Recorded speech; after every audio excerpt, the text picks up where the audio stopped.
నమస్తే. నిన్న కేటీఆర్ ఒక వేదిక మీద మాట్లాడుతూ మహిళలను ముఖ్యంగా బస్సులో ప్రయాణం చేసే మహిళలను కించపరిచే విధంగా మాట్లాడడం జరిగింది. సరే, మహిళలందరం కూడా హర్ట్ అయినాం అన్నప్పుడు ఆయన సార్థక నామధేయుడు ట్విట్టర్ వేదికగా ఆయన ఎక్స్ వేదికగా ఒక ట్వీట్ చేసిండ్రు. నిజంగా కూడా హర్ట్ అయి ఉంటే చింతిస్తున్నానని.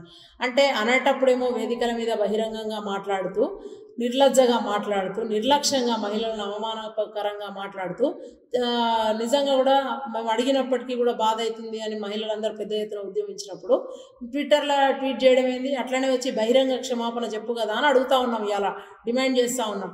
ఆయన మాట్లాడేటప్పుడు ఎంత ఇదిగా మాట్లాడిండ్రు, అందరు చూసిండ్రు, యావత్ మహిళా లోకం చూసిండ్రు. ఇలా బస్సులలో పోయేట డ్యాన్స్లకే పోండి, కుటుంబం రికార్డ్ డ్యాన్సులు చేయండి.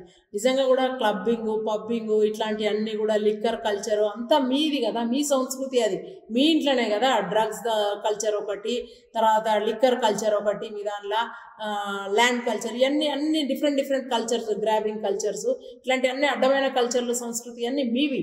సో అట్లాంటివన్నీ పెట్టుకొని మహిళలను అందరినీ కూడా అంత బహిరంగంగా, ఎంత భయం లేదు నీకు అసలు? నిజంగా కూడా ఇంత ఓడినాక కూడా, జనాలు ఓడించినాక కూడా ఏం చేయలేక ఇవాళ కాంగ్రెస్ పార్టీ మంచి పనులు చేస్తూ ఉంటే, రుణమాఫీ చేసినాక ఏం చేయాలని అర్థం కాక ఏదో ఒకటి నువ్వు చర్చల్లో ఉండాలని చెప్పి ఇవాళ మహిళలను మాట్లాడినావు కదా.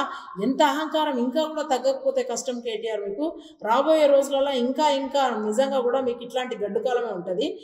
మహిళలకు మీరు నిజంగా కూడా 73, 74 రాజ్యాంగ సవరణ ద్వారా మహిళలకు మహిళా కమిషన్ అనేది ఒకటి పెట్టాలని పెట్టినాక కూడా దేశం మొత్తం దాన్ని పెడితే కూడా కనీసం తెలంగాణలో 10 ఏళ్ల పాలనలో మీరు లాస్ట్ చివరి రోజుల తూతు మంత్రంగా మీకు ఇచ్చినట్టున్నది. వాళ్ళు కూడా పెద్దగా ఎక్కడ కూడా అన్యాయాలు అరికట్టింది లేదు, అన్యాయంగా మహిళలకు ఏదైనా జరిగితే కూడా వచ్చి వాళ్ళు స్పందించింది లేదు. అట్లాంటిది ఇవాళ కాంగ్రెస్ పార్టీ ముందుకు పోతూ ఉంది మంచి పనులతోని. ప్లస్ మళ్ళీ మీ క్యాబినెట్లో కూడా మొదటి నుంచి మీకు ఇదే అహంకారం. మహిళలే లేని క్యాబినెట్ నడిపినరు 5 సంవత్సరాలు. మేమందరం కొట్లాడి రౌండ్ టేబుల్స్ పెట్టి ఇదేం పద్ధతి అని అడిగినప్పుడు ఏదో తూతూ మంత్రంగా ఇద్దరికి ఇచ్చినట్టున్నారు. తర్వాత మహిళా కమిషన్ ఏర్పాటు చేసింది. అంటే నిజంగా కూడా అంటే ఎంత ఫస్ట్ నుంచి కూడా మీది ఇదే ఉంది. ఇట్లాంటిది తగ్గించుకోవాలని చెప్పి హెచ్చరిస్తున్నాం కేటీఆర్.